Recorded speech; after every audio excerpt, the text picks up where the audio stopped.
Советот на јавни обвинители во законскиот рок од 15 дена ќе даде позитивно или негативно мислење за сите 5 кандидати за државен јавен обвинител. Но откако ќе го добие барањето од влада, со што и почнува да тече законскиот рок.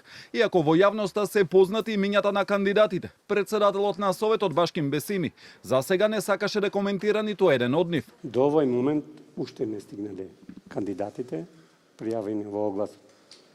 Кога ќе стигнат во законски рок од 15 дена ќе дадаме одговор на кандидатите.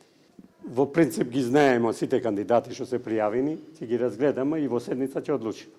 И ќе го известиме владата во законски рок. Од владата потврдија дека на последната седница е донесен заклучок процедурата околу јавниот обвинител да премине во следната законска фаза, доставување на комплетната документација до Советот на јавните обвинители.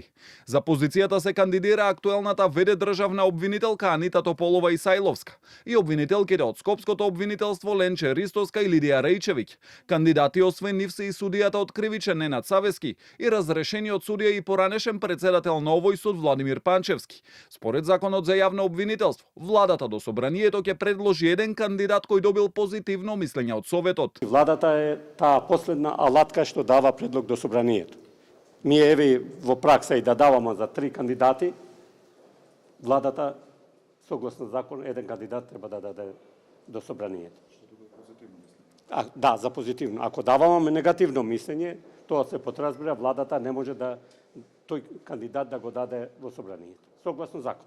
Инаку денешната седница на Советот на јавните обвинители беше одложена бидејќи отсуствуваа повеќе членови. Една од точките на дневен ред која требаше да се разгледа беше известувањето на обвинителката Ристовска за наводите на премиерот Христијан Мицкоски.